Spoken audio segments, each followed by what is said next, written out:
That's crazy. That's crazy. Oh my. Boys. We need to get all the Coke Zeros and crack them with the. Yeah. I guess we'll see as we go. There's only 5 of us. How much is? And there's 5!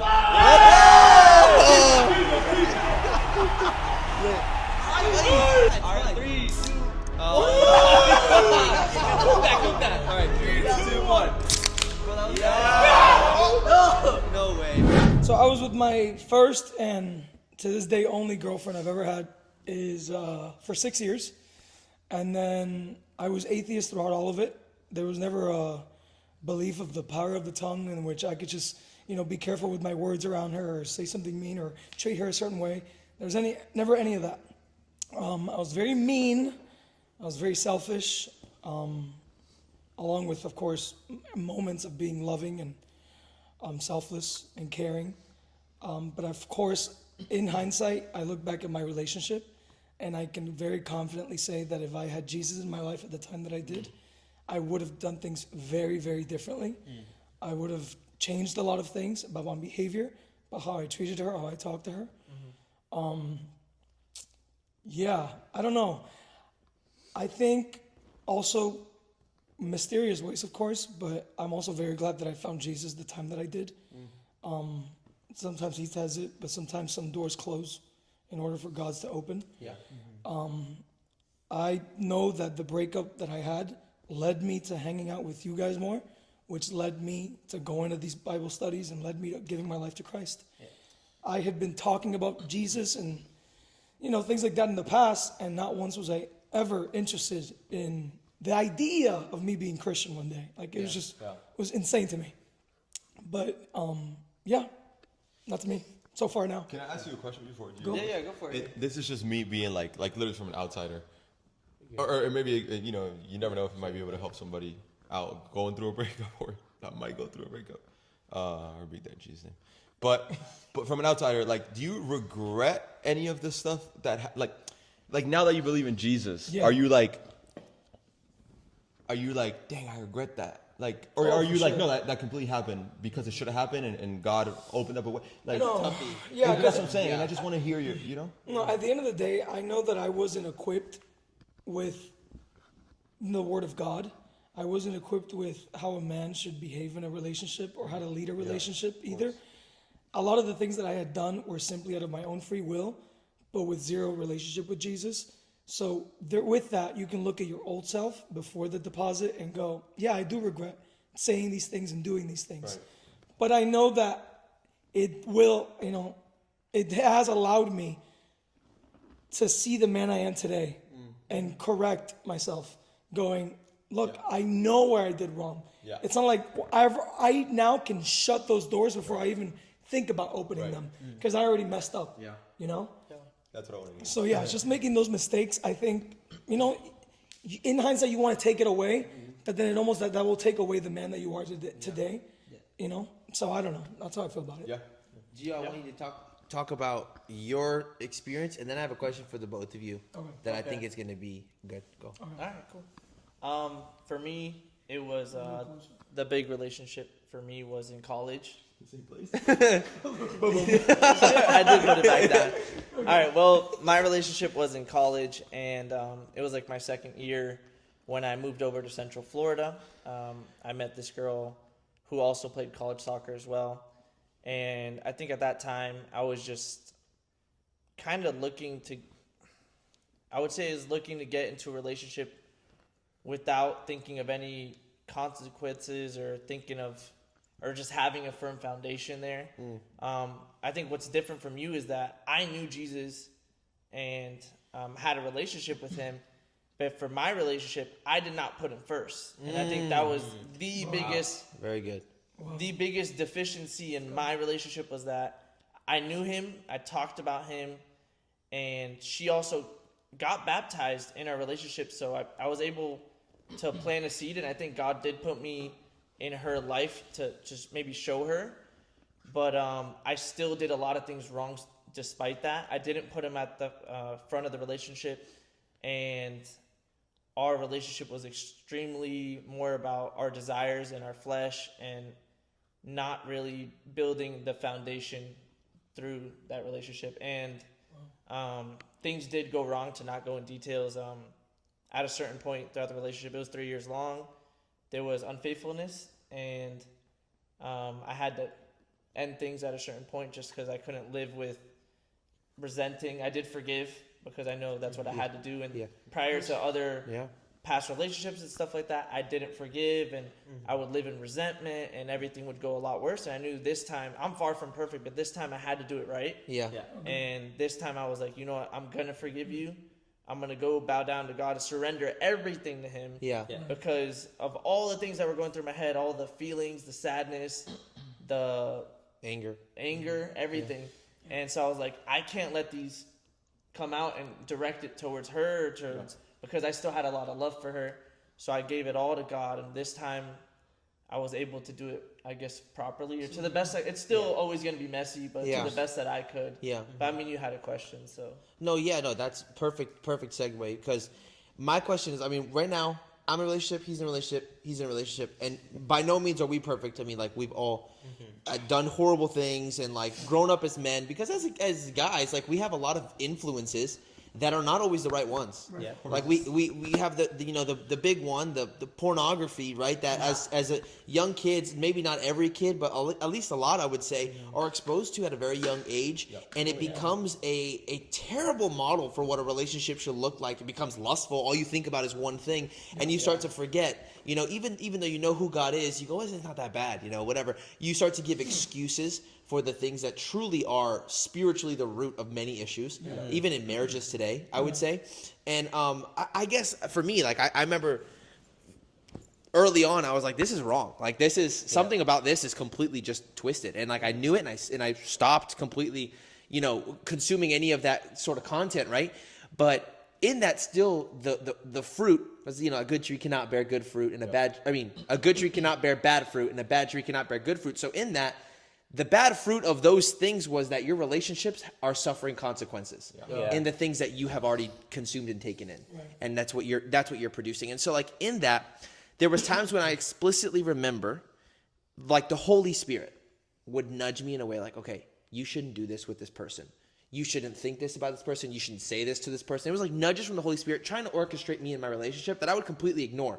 My question for you guys was, you being an atheist and you knowing God, did you ever feel anything that was like, oh, you shouldn't do this? Or did you just absolutely have no idea? I guess you can go first, because, you have one perspective. And do you remember God being like, oh, like, you shouldn't do this? And you were like, that's not God. That's just me. No, I think since I was never taught that growing up, and porn and things like that were very normal. And even like in Cuban culture, like, if you didn't have a girlfriend by 8, they're like, yo, are you gay? Like, what's up? Like, it was like almost encouraged to want to go out there and have as much sex as possible, so that you can prove your dominance or masculinity or whatever. So sex was always very normal. And with the curiosity of our age, the internet came about. And then pornography was very casual. Like, at 8, 9 years old, we're seeing, like, nudity, and we're seeing pornography on the internet. And we're thinking, well, I guess this is just part of us growing up with the internet now. So it was never this, like, taboo thing. So with that, also having no moral code, from biblical moral code, I guess I should say. Because again, both parents being atheists, even my stepdad, after my parents got divorced, also atheist. So there was, like, even though I had these male role models, there was never anyone to guide me away from that. So still, pornography was very normal. Where in my relationship, I would be like, hey, if the sex life is, like, dry, I'd be like, we should watch porn together. You want to spice things up. And even, like, through my relationship, I would masturbate, I would watch porn.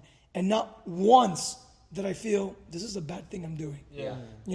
I would encourage it to other friends, be like, oh, it's, like, dry right now. I'm like, bro, watch some porn. Right? And like, it was like, I had no idea whatsoever. There was never any conviction of it whatsoever. So it wasn't until after the fact, even after I accepted Jesus, that's something that I really struggled with, was quitting pornography. And I haven't done it in a while. I haven't masturbated, I haven't watched porn in a long time now. Maybe like 4 months, which is a long time for me, because it was something that I had been doing. Is that a long time? He's like, August 22nd. Like, it's been a while, like 4 months, 6 days, 24 minutes. No, it's been a while. So long that I do feel very glad that I stopped keeping track. Because when you start out, you're like, okay, 3 days, all right, 4 days, 5 days. And then I saw this thing online by that motivational guy. Keeping track is just an excuse Yeah. you know it's long enough. Where you're like, it's been Yeah. 6 days since. He goes, since what? Yeah. Like, Till didn't you you quit? fall. Yeah. So then you're like, that's true. It's like, what am I even counting for? Yeah. So yeah, I just stopped counting. I completely surrendered myself to Christ. And I said, I need help. Yeah. Because it was one of those things where it's like, I knew I needed help, but I knew Christ wanted to help. Yeah. I didn't want to allow help from him. Wow. And even sometimes as a Christian, you can receive that conviction. Yeah. You still have the choice as to what you're going to do with that. Yeah. So I was just one of those things that I would just ignore. Where it's like, all right, bro, well, I already gave up all these other things.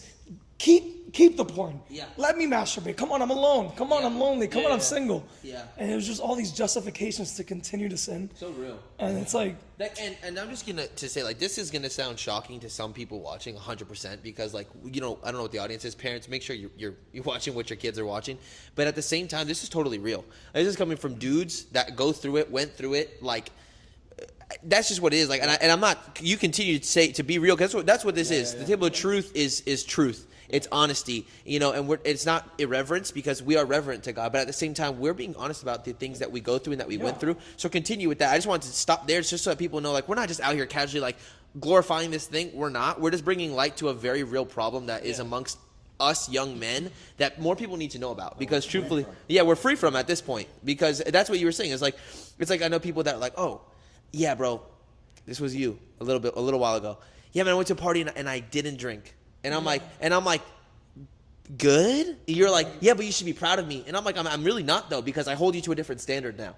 Because you hold yourself to a different standard. I think one thing that happens with God is that we start to hold ourselves to a different standard. So it's not about, oh, you should be proud of me that I did the right thing. It's like, no, like I should do the right thing bare minimum. Yeah. Bare minimum. But yeah, you go ahead and about the question I asked earlier. Did you ever feel? You want to say it before? Or? No, just No, I answer. Oh, okay, cool. For me, knowing a bit of the word before going into the relationship, sex it's a gift from God, and it truly like this society has made it like a taboo thing where it's or like say you're a Christian and it's not something that should be talked about much or people view it as like dirty or something. It's not. Yeah. It's purely a gift from God.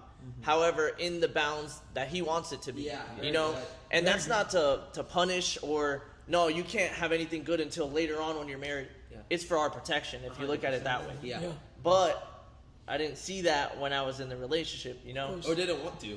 Yeah, I didn't want to see it. And when it came to the relationship, I believe it's good to like value their beauty, their physical beauty with the person that you're with. Because at the end of the day, that's good, but you got to value their inner beauty too. Yeah. And I think in my relationship, I was desiring so much of the physical. Yeah. Because I didn't grow up like other people always having the physical. So when I finally got to get it more later on, closer to college or into high school, whatever, I was desiring it a lot more. And I would justify it because like, oh, but everyone else did it so much and experienced it so much before they got to change. Yeah. I could do the same thing. Like, that's okay if I do it for a little bit. Yeah. It's crazy. God's not going to be mad at me, whatever. I would look at it like that. And every single time I did feel conviction. Yeah. Every single time. But I would always, crazy. Hearing the different. I would feel guilty after it every single time. Wow. And I would still excuse it. I would be like, well, I don't get to see them often, so it's okay to do this. Yeah. Or like, since I didn't do it a lot before, it's okay. Or I'm in a relationship, so technically, try to bend the rules a little bit. And I'm like, it's kind of like back in the day, there weren't relationships, so it's kind of like marriage, so I could run around and keep doing it. Yeah. No. And I didn't really notice till after the relationship ended how important it is to have it within the bounds that God created for it. Yeah, 100%. Before you say your question, just how funny it was that you felt guilty for doing it, and when my partner didn't want to do it, I would make them feel guilty. Yeah. And it was the sex before marriage. I was like, come on, you don't want to have sex? Like, come on, you want to have as a man. That's all you like. Yeah. For me, like I was thinking about it constantly every day, and it's almost like we weren't there together, at the same pace of it, and I would always make her feel bad about it. And in hindsight, it's horrible. Probably like top 3 most horrible things I had done was just putting that on her. Whenever I couldn't get what I wanted, even though what we were doing was wrong. Yeah. So, sorry. No, I think it's a great topic. I don't want you guys, if you have something more to say, please say it between you guys. If I have any, I'll add it later on. If I do. Okay, cool. No, this is just mainly a question for Gio and Josh. you guys, you can correct me if I'm wrong, but you guys both started dating a woman that wasn't Christian, right? Yeah. Okay, so I just want you guys to talk about that a little bit. I thought it was a cool topic. Where your head was at before, where it's at now. And your advice to somebody in your same shoes. Yeah. Yeah, literally that. Josh, you want to go first? Yeah. Yeah, so Someone else hold this. it was definitely something pretty crazy. People might think this is weird, but I was in a relationship for a very long time, and I was, just trying to figure it out. And then eventually I felt, okay, I'm definitely ready to be in a relationship. So I obviously started seeking it, but nothing was coming. And I was like, this is like, I don't know, like, am I doing something wrong? Am I just like talking to the wrong women? Like, I don't know. But then eventually, like the short, but like, eventually I found my now girlfriend. And I was like praying for something like that. She plays soccer. Yeah. She what's it called? She's beautiful. She's just the woman that I wanted, and the things that I prayed for, that's what came about. Yeah. And I think that's also a testament to God's like loyalty to us. Yeah. Is like He answered my prayer. Yeah. And He really did. But He doesn't answer it always in the way that you think He's gonna answer it. Yeah. And so I've obviously we get to talking, and she worked with me, and it definitely was weird on my end, and it was a rocky start to our relationship. Just like it was really rocky. Obviously she wasn't Christian, and damn.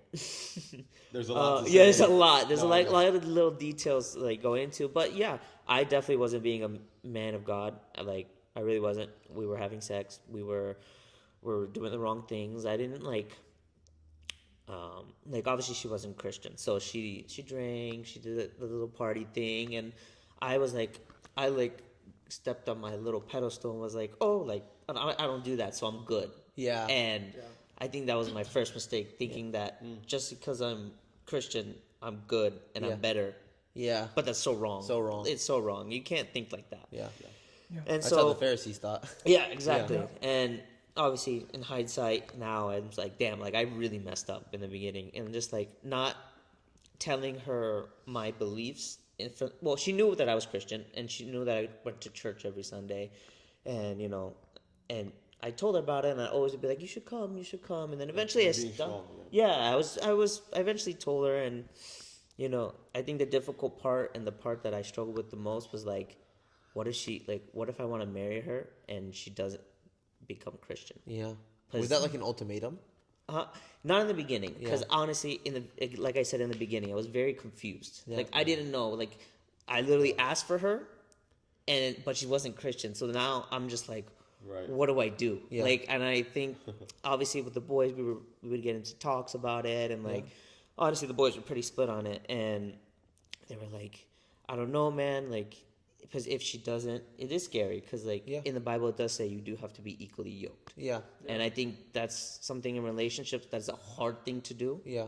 Because it's like if the guy is going into a relationship with a girl, or even a girl going into a relationship with a guy, that's going into where the partner is not Christian, or doesn't at least believe in Jesus, and they don't necessarily have to have the relationship yet, because it's my belief, and I could be wrong, and someone could correct me on this, but I believe as long as one person's in it and the other person's getting there, I think that other person will have that push that they need to be like, okay, this is the right thing. But you do have to be strong in your faith. And one thing I will say, I did many things wrong.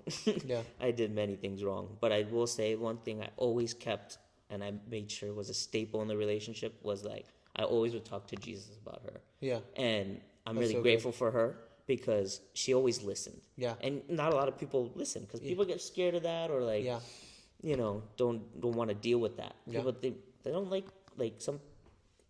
some Christians, I guess, are overbearing. Yeah. And that can be a turnoff to other people. For sure. But she listened. She was like, yeah, well, I don't know. She always would say, I don't know. I don't really believe in that. I don't get it. She always be confused, and she would ask questions, and she would talk, and she was curious. She was very curious, which for me was sign of she wants to know. Yeah. And like in my head, and this was the Holy Spirit, was like, she's gonna come. Yeah. Be patient. Yeah.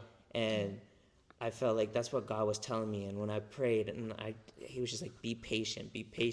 But I wanted it so bad. I wanted like just let her come so that way everything is healed and everything is good. But God was like, no, be patient. It's gonna come and it's my timing. Yeah. My timing. Wait. Yeah. And eventually, thankfully, she did become Christian. She got baptized. It was an amazing night. Yeah. I'd love to show that with everybody. Yeah. We do have the video, so we can show. But yeah, right here, link right here. But yeah, it was literally God, 100%. Like this is the first time coming into Bible study, and I was getting baptized this night. I was like, please come. Like, this is a very important day for me. Yeah. Like, That's I so want. sad, Yeah. And I was like, she's like, okay, I'll come. And I think she came one other time before and didn't really like it, so she didn't come again. It was like, whatever with her. And then the craziest thing happened where, like, there was a couple people getting baptized, which was amazing. And we're all like, she's like, Pastor goes, hey, anyone else want to go? I want to get baptized in a moment, spur of the moment thing. Yeah. And Pastor goes, oh, we have one more person actually. And I'm not thinking anything of it. I'm like, okay, like this would be really cool. Like someone else is getting baptized, and I just see my girlfriend just walk over, and I'm like, oh my God, no way this is happening. Like this is literally God. This is what I prayed for. Yeah. I'm like, oh my God, like this is happening. And then I just look at her and I'm like crying at this point. I'm like, no way, this is literally God. Like, if you knew where she came from, and like how she grew up, there was no Jesus in it. There was no God in it. Yeah. It was just live how you live. Yeah. And she got baptized. It was a beautiful thing. And like, when you're both equally yoked, it's funny. You actually do go through more struggle. Yeah. Because it's like now you both are fighting together, which is like the most comforting thing for me. Like, even though we're going through hard times, and we're like, it was definitely, the relationship now is harder than the relationship before.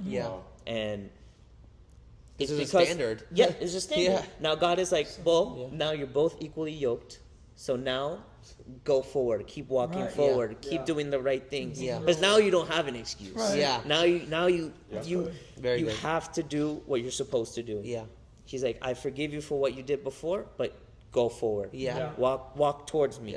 And I think, obviously, the more you walk towards God, the harder it gets. But something that you said once was that if it's not hard, then what are you doing? Exactly. It's like, it's supposed to be hard. Nothing's supposed to be easy.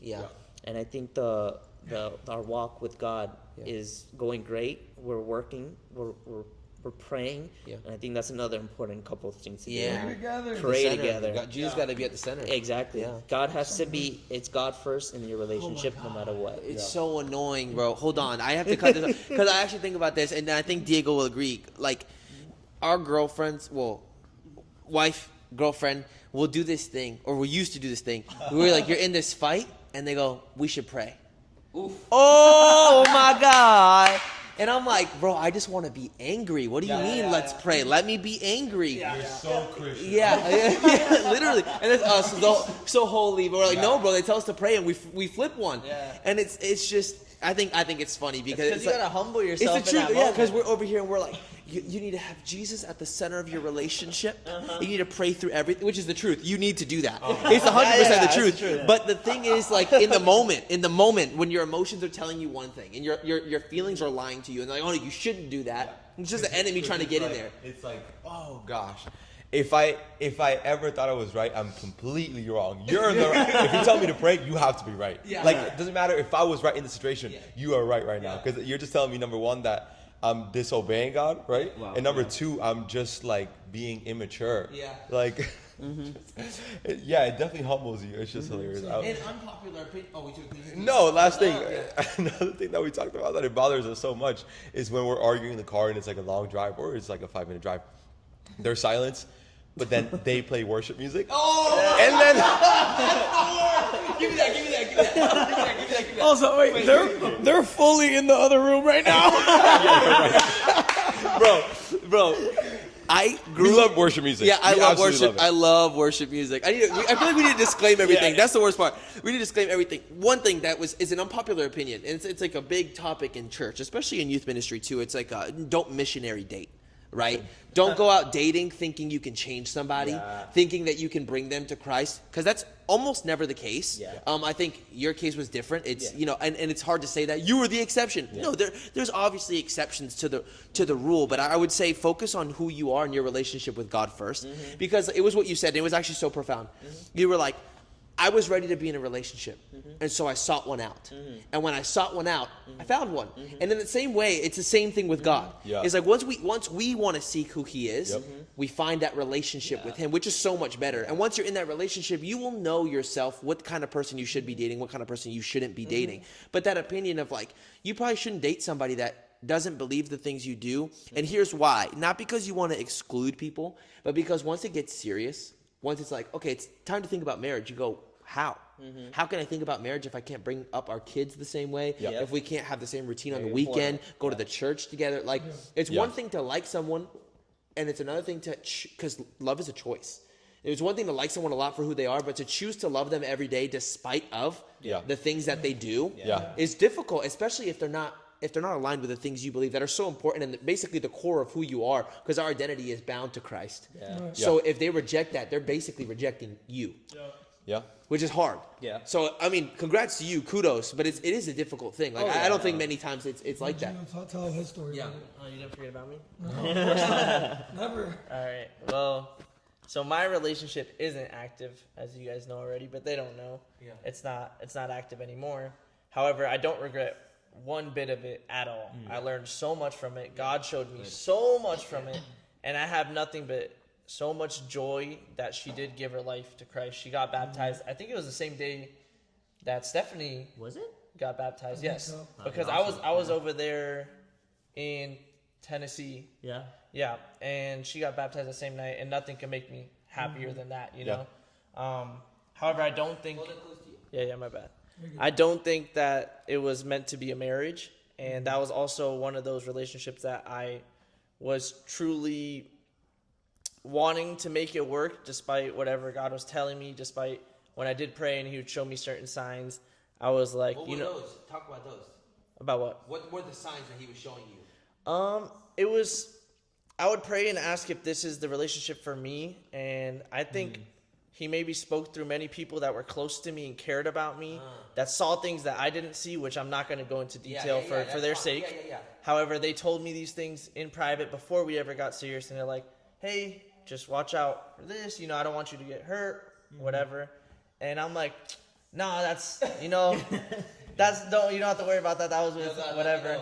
Yeah. Never mind. Exactly. I would ask you then. Right. No, that was not what God is answering, That's so and real. I did That's it so real. so many times, time after time. And however, I did have hope that I was like, well, maybe through this relationship, they will give their lives to God, and that after that we'll get married and everything will be super prosperous and stuff like that. Just by ignoring the signs and stuff like that. And it started off really rocky in the beginning as well, just like how you said. And people were telling me from absolutely everywhere, like, just don't get into the relationship right now. I don't think it's for you. And I ignored all those advices. Why did you ignore them? Sorry, it's just me. Why did you ignore? I think I know the answer, but I desired the relationship so bad. I mean, I really liked this girl, and I was like, this one has to be for me. It was like, it's what I always imagined. That's what I always pictured. That's so it's so hard. But it's so real though, and I wanted to say that. And I don't think I was mature enough yet at that moment, and maybe that's why things didn't work out.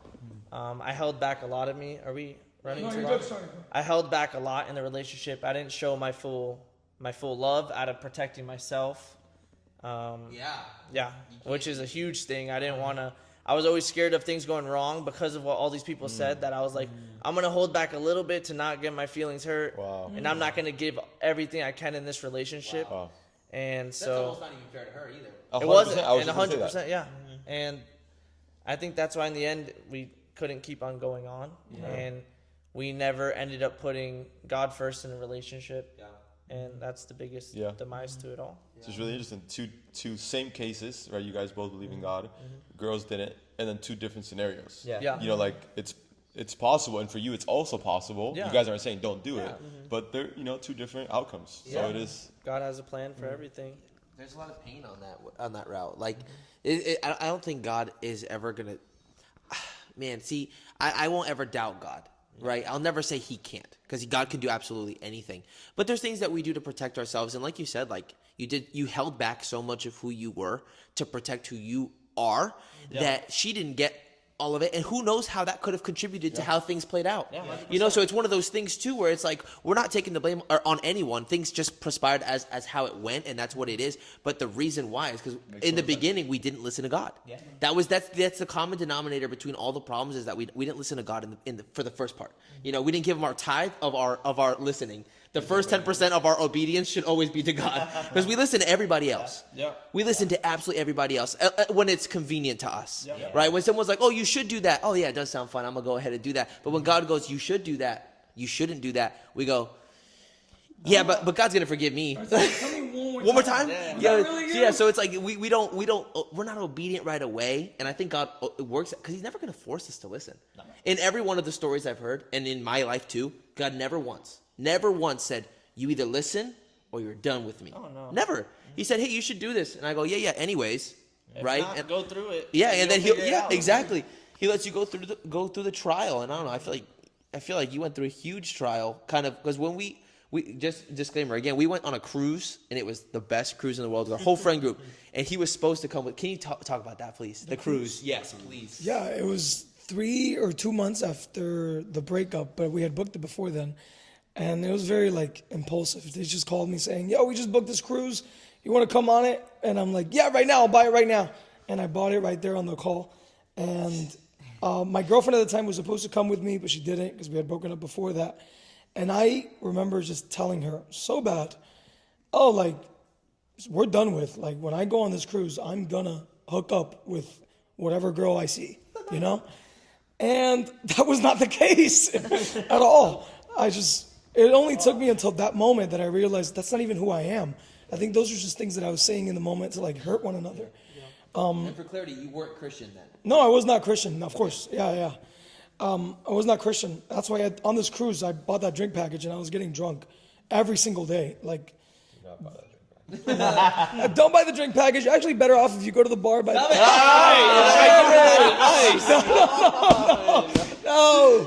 No. Yeah, I got the drink package. I was getting drunk almost every day that I was there, and it was just, miserable. But through them, we had, through the whole trip, I had these great conversations with these people. Just even arguments where I'm giving all my reasons as to why being a Christian makes no sense. And my biggest fear was what if I gave my life to Christ and I stayed the same? Because so many Christians that I knew as an atheist were not by the word at all. They were by the world. They were living so against the word that I'm like, dude, what do you even believe in? And even if I were to go to your religion, that wouldn't even say much about your religion, because I would still be doing the same me, the same way you're still doing the same you. Yeah. I was just honestly very scared of going into Christianity and failing God more than anything, or giving myself one more thing to fail at in life. So then I was very hesitant about it. But again, through prayer and prayer alone, I would pray through the very hard times that I was going through past that breakup. I would resort to wanting to drink, or I wanted to go to this club, or wanted to do this and that, just to cope. But of course, it was just temporary pleasures. That's all they were. Where was I going to go?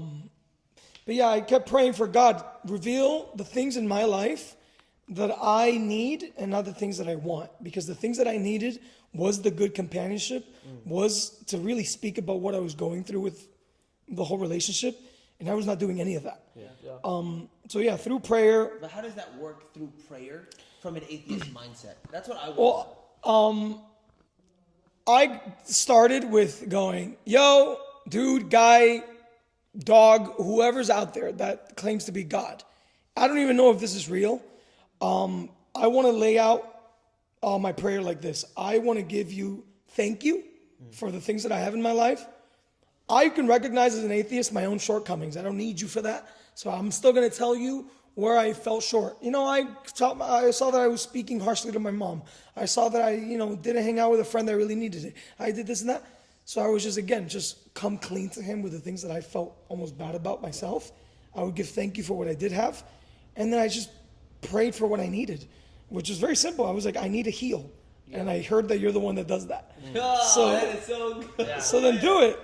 And then he did. Yeah, he really did. That's so good. I started focusing on the things that I needed in my life. And then I would start going to these Bible studies, and Pastora would be like, hey, do you want to accept your life or give your life to Jesus? And I was like, no, not ready yet. Because just like many other people that I talked to today, they're like, same fear that I had. They're like, how do you know that you really mean it?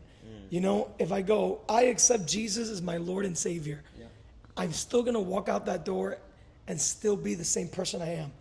I have a fear of that. Yeah. So I'm not even going to say those words. Wow. There's a fear in that of remaining the same. Yeah.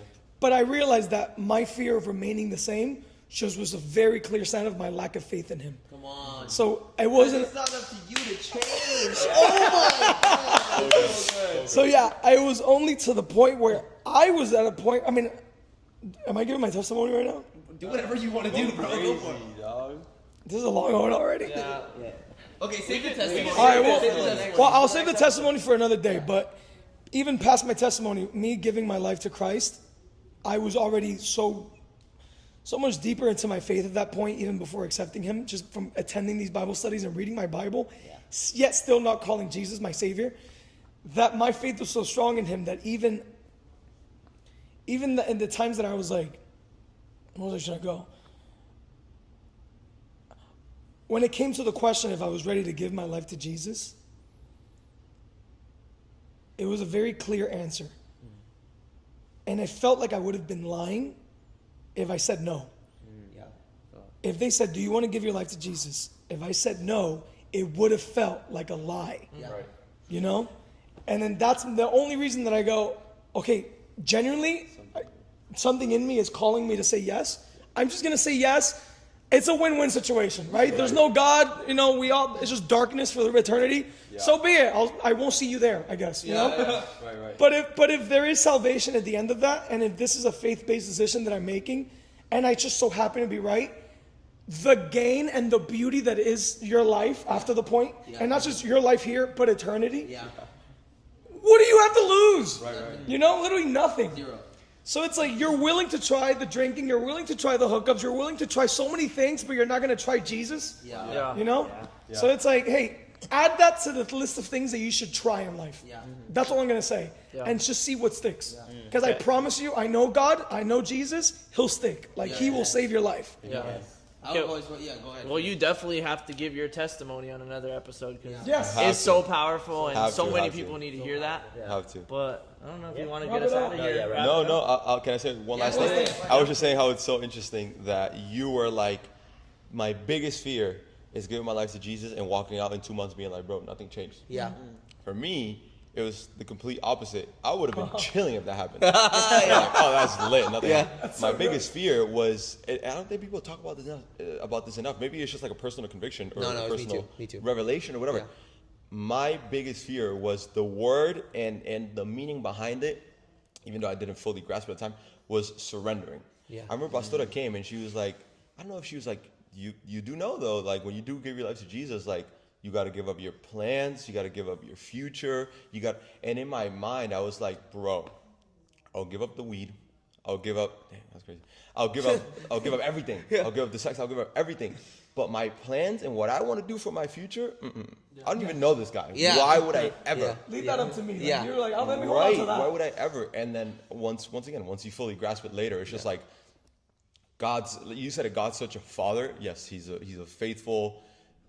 He's such a father. The way he works, I feel like I'm starting to see that more and more now as I get older. Yeah. Like the commandments, they're not rules. It's just he wants to take care of you. So it's just like, of course I'm going to surrender my life to him. He wants to take care of me. He's not going to let me get hurt. He's not going to let me get heartbroken. He's not whatever. Yeah. So it makes total sense to surrender, but just at the time, it sounds so scary. And I feel like people don't talk about this enough. They talk about repenting. Sounds scary too, but just surrendering your life, it's just so hard. It sounds so hard, but it's the best thing you do. It's hard because, I mean, when you come to know Jesus, that when you surrender your life, it's the best thing you could do because he's going to give you a brand new one. Right. And that new one is going to be so much better than what you ever could have thought. Your plans that you had for your life were like this. They're tiny. They're so small. And when Jesus comes in the picture, your plans become unstoppable. Your plans become ginormous. Your plans become things that only he can do because you know you have a God that is the God of the impossible. So I think that's one of the things that, like, yes, 100% scary for me too. I was scared because I would see my friends like you, Christian, didn't change them, and for me I was like, no, but I'm an all-in or an all-out guy. So I know if I give my life to Jesus, it's gonna change everything. It's gonna change everything for me. I'm not gonna be able to do the things that I always wanted to do. I'm not gonna be able to experience the things that I never got to experience, and then that was okay with me because I kind of, at some core, understood that what he has for me has to be better, and what he has for me has to be greater than that. And so I think. That's I think I told you in the car. It was like a thought that came into my brain when I was checking my bank account. And it was like I just deposited some money.